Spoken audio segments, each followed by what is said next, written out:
ចានេះឥឡូវគឺបងបង្ហាញពីរបៀបបោកឆ្អិនម្ដងអានេះក៏យើងកូនចុងជើងហើយណាកូនបានស្អាតទៅនេះឡើងភ្លឹងហ្មងណាកាយហើយអត់ចេះសោះហ្នឹងធ្វើឡើងនេះអូននេះចឹងបងឯងបោះពីហ្នឹងឡើងមកប៉ុន្តែកុំឲ្យដល់លើពេកចុះពីលើមកលំបាក់ជាម្លេកន្លះណាចាហើយអូនឯងកាត់វាមកឃើញស្នាមកន្លែងហ្នឹងហើយយើងកាត់កន្លែងស្នាមពេលដែលអូនឯងកាត់គល់កត្រៃកុំកាត់ចុងខូចកត្រៃណាអញ្ចឹងដោយសារតែឆ្វេងស្ដាំដូចគ្នាអូនឯងវាស់មួយទៀតណានេះកាត់ឲ្យដូចគ្នាណាយើងបានចឹងហើយគឺយើងរោលដូចតែសិនអូនឯងរោលតែមកចាហៀងបានហើយដើម្បីយើងដោតឥឡូវយើងមកមើលឆ្អឹងថាតើយើងដោតរបៀបម៉េច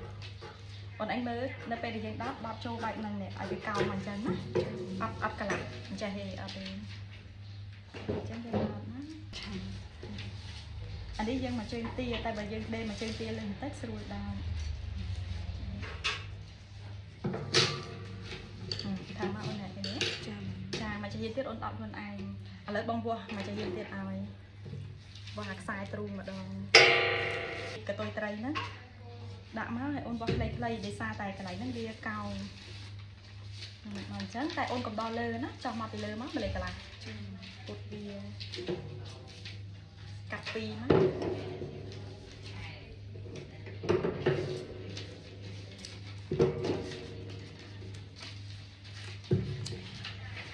ចិត្តចេញលទ្ធផលហើយពេលឯងបាត់ដូចគ្នាណានេះចឹងណាដកចាខាងអុចតែកេះនេះយើងដកទៅវាល្អណាចាបងហើយអាកន្លែងនេះអូនកោងបែបហ្នឹងដូចគ្នា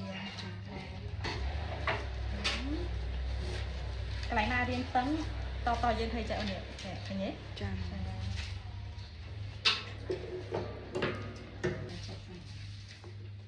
ចឹងចាំមើលបងប្លុកខាងក្រោយមើលនេះឡើងខ្លាំងឃើញទេស្អាតហ្មងចឹងមកជាទៀតអូនដោតខ្លួនឯងឥឡូវទាំងខាងក្រោយម្ដងទាំងខាងក្រោយហ្នឹងគឺដូចគ្នាទេអូនឯងវាស់ពីខាងរីកតុយត្រីអានេះចង់ម្លេចកន្លះណាចាអានេះដូចគ្នាចោះមកពីគ្នានេះចោះមកម្លេចកន្លះដែរណាចាឲ្យដោតដូចគ្នា